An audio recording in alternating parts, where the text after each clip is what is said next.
This is the Olight Osight. Let's get into it.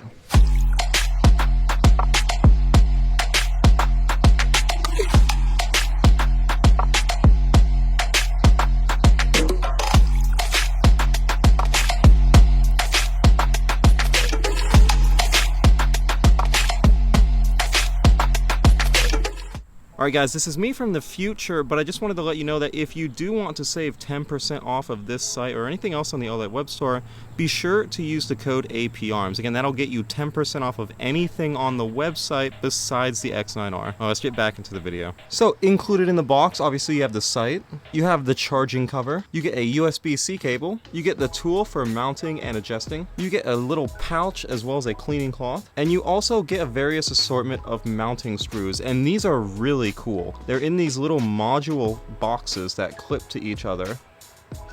And then when you open them up, there's 6 screws and they're just nicely laid out in there. I'm actually really impressed with this. So here it is. This is the Osight. Let's go ahead and look over all the external features. Obviously on the top, you do have your charging port. And this is where the charging cover makes contact. You can also use a regular Olight charging cable. That would also work. Around the front, you do have your lens. And right here is your lighting sensor. This does have the automatic brightness modes. Based on various lighting conditions, it will automatically adjust the dot brightness. Around the sides, you do have Olight there, as well as on the other side. Further down, you do have your buttons. You have your plus and minus button, and then you also have a battery status indicator right in the middle that you can only see for a split second when you turn the sight on. Further back, you do have these little holes on each side. That's for draining water if water were to get into here. Up top on the back, you do have your elevation adjustment screw, and on the other side, you have your windage adjustment screw. And then on the bottom, you can see all the markings as well as your 4 mounting holes. Going over the external features on the charging cover, this is actually basically a battery bank, and it also protects the sight. So on the very top, you do have a battery status indicator. This tells you what percentage the case is at while you're charging it, and then it also tells you what percentage the optic is at when this is charging the optic. On the back, you do have a USB-C port for charging. You'd plug this in with the included USB-C cable, and then that will charge the cover. On the other side, you have a button here, and then you can see just some branding around the side, and then on the very bottom, you can see these 3 little contacts up in there. It's a little difficult to see, but they're in there. There you go. This is where it makes contact with the optic, and that's how it charges from the case. So this does not need to be plugged in while it's on the optic. This charges independently, and then this is basically a battery bank that charges the optic. It's a super cool design. And again, if you don't want to use this, you can also just use a regular Olight charging cable. That does also work. Another cool thing worth mentioning is that when this is on and in the auto sensing mode, if you put the cover over the optic, it will automatically turn the optic off, and then it'll just start charging. And when you remove the cover, it will automatically turn the optic back on. That's pretty cool. So going over how to use this optic, you do have the buttons on the side, and we are in manual mode right now, so we're just going to turn it on, and you can see that red dot appears. It's going to be a little out of focus just because of this. Refocus it on the ground. There you go.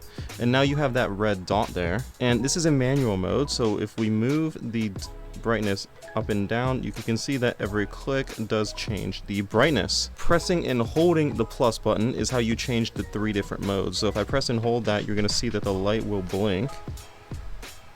It'll blink twice, indicating that now it is in lockout mode. And in lockout mode, it basically disables all the side buttons. Now if I press and hold the plus button again,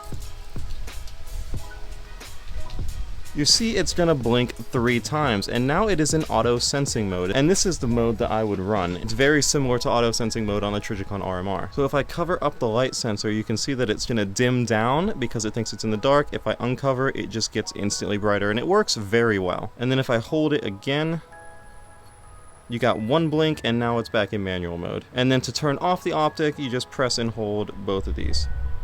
And now it's off. This optic also does have motion sensor mode, which is really cool. As you can see, the optic is currently on. If I double tap and hold the minus button, you can see that it blinks once. Now that means that motion sensing is on, so if I were to leave the optic on, I could leave it on my rifle, never turn it off, and after 10 minutes it will automatically turn off. And then if I pick up the rifle, it'll sense the motion and turn it on. It's just like the raise to wake on other optics. And going over this thing by looks and just comparing it in my mind to a Trijicon RMR, which I have a lot of time on, the aperture is much taller. So you can see it's almost a square window, where if you use a Trijicon RMR, it's nowhere near as tall. It would be around there. there. So that gives you a lot more room as far as a larger aperture. It is a little bit wider, and obviously it's going to be a little bit taller than an RMR because of that aperture size, but it is definitely nice. Going over the size, you have a length here of 1.77 inches, a width of 1.18 inches, and a height of 1.29 inches. You also have a weight of 60 grams. And just because this optic does come with that charging case does not mean this thing has poor battery life. Actually, the opposite. This optic features an impressive 50,000 hours of constant runtime in mode 3, or at the lowest brightness mode, 70,000 hours of runtime. That is very impressive. This optic does also feature a 3 MOA dot, making it the perfect size reticle for most applications. And this optic is really versatile with 11 different brightness modes. That's more than a bunch of other ones. This optic is also 1 meter drop test rated as well as IPX6 waterproof rated. So all in all, it should be pretty rugged. And this is clearly meant for handguns, but it also is able to be used on a wide variety of other weapon platforms like rifles and shotguns. And Olight also sells these two mounts for mounting them to other weapons. This is a low rise mount and then a high rise mount. And you can see here that they bolt to the top of this and then it attaches to a Picatinny rail. So you can essentially use this optic on pretty much anything. Alright, here it is mounted up on a shotgun, and you can see it mounts up just perfectly. I used the low ride mount, and you can see that the tolerances are really nice, super flush with both sides, and it just fits perfectly. Shotguns are one of my favorite uses for these micro red dots, and I absolutely love how the Osight fits on here. I don't have any rounds down range with it yet, but I will be getting some soon, and we'll make an additional video in the future when I get some range time with this optic on a couple different platforms. But overall, I am extremely impressed with it. The addition of the charging cover, which I think is super cool, as well as all the other features this optic packs. For the price, you really can't beat it. And compared to something like the RMR, which is like 3 times the price, this is a really good option, and it has a ton more features than an RMR. So definitely be sure to hit like on this video. We are going to do another video in the future with, again, this optic and maybe some other stuff, doing some range time on a bunch of different weapon platforms. I will leave a link in the description to this optic. Again, if you want to get this or anything else on the Olight web store besides the X9R, you can use the coupon code APARMS, and that will get you that 10% off. But again, hit like on this video, subscribe if you want to see more videos like this. Thanks for watching. I'll see you later.